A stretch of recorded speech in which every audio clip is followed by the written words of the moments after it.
S Raju Bitta जी। धन्यवाद sir.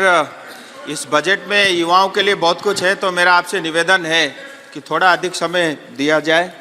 सबसे पहले तो ये देश हित राष्ट्रहित बजट के लिए प्रधानमंत्री मोदी जी और माननीय वित्त मंत्री सीतारमन जी का मैं आभार व्यक्त प्रकट करता हूँ।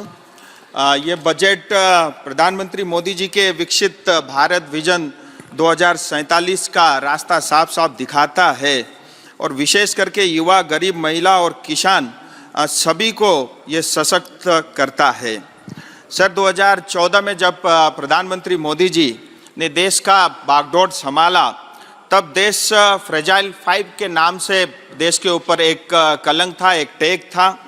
पॉलिसी पैरालिसिस से लेकर के हाई एनपीए से लेकर के हाई इन्फ्लेशन से लेकर के घोटाला, करप्शन और चरमराती अर्थव्यवस्था विरासत में मिली थी। लेकिन मोदी जी के विजन, नीति और नियत के कारण हम आज गर्व से ये कह सकते हैं कि दुनिया में सबसे बड़ा और तेजी से आगे बढ़ता हुआ अर्थव्यवस्था भारत बना है।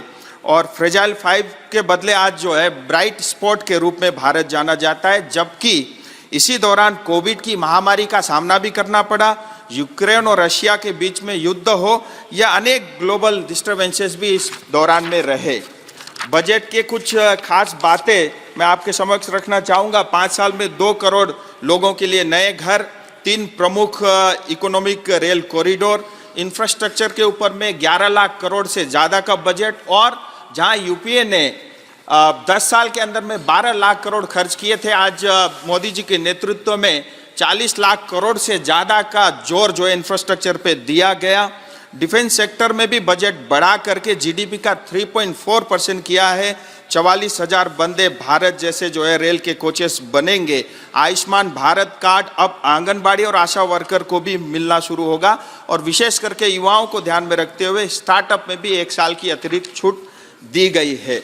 और फिजिकल इंफ्रास्ट्रक्चर के ऊपर में बहुत ध्यान दिया गया है। जहाँ कोविड के समय पूरी दुनिया प्रिंटिंग मशीन लेकर के पैसे छाप रही थी, कैश बांट रही थी, वही भारत जो है फिजिकल इंफ्रास्ट्रक्चर पे जोर दे रहा था। और इसके कारण जो है अनेक नए जॉब क्रिएट हुए और बहुत सारे सेक्टरों को फायदा हुआ है। हमारी सरकार ने 34 लाख करोड़ से ज़्यादा का रकम डीबीटी के माध्यम से प्रदान किया और इसके कारण 2,75,000 करोड़ से ज़्यादा के पैसे गलत हाथों में जाने से बचे हैं। फेक बेनिफिशियरीज हटे हैं, मिडल मैन सिस्टम बंद हुआ है, कट मनी सिस्टम बंद हुआ है।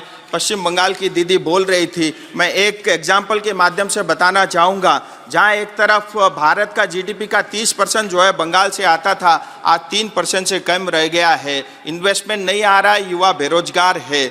और 2011 में जहाँ सीपीएम 1,90,000 करोड़ का कर्ज छोड़कर गई थी, आज 2023 के अंदर में 6.5 लाख करोड़ से ज़्यादा का कर्ज जो है पश्चिम बंगाल के ऊपर में, यानी हर एक पश्चिम बंगाली के ऊपर में जो है 60,000 से ज़्यादा का जो है कर्ज है।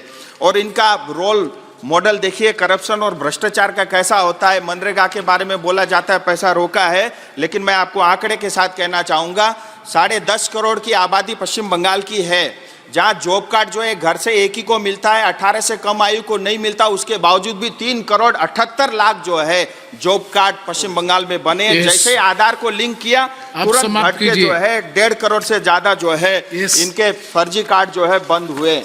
सर मैं दार्जिलिंग की बात रखना चाहूँगा और अपनी मातृभाषा नेपाली में रखना चाहूँगा।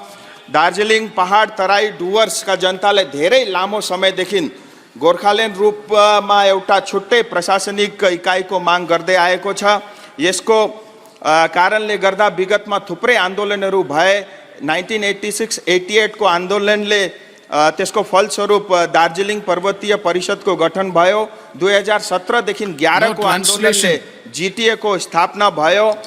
अर्ध स्वायत्त निकाय भनेको जीटीएलाई पनि पश्चिम बंगाल सरकारले चल्न देन। यसको कारण पुनः 2017 में फेरि आन्दोलन भयो। हाम्रो क्षेत्र राष्ट्रिय सुरक्षाको दृष्टिले पनि अत्यन्त संवेदनशील छ। हाम्रो क्षेत्रसँग 4वटा राष्ट्रहरू बंगलादेश, नेपाल, भुटान र नजिकै चाइनाको सीमाना पनि जोडिएको छ। विगतको दशकमा हजारौं रोहिंग्या अनि अवैध हजारौंको संख्यामा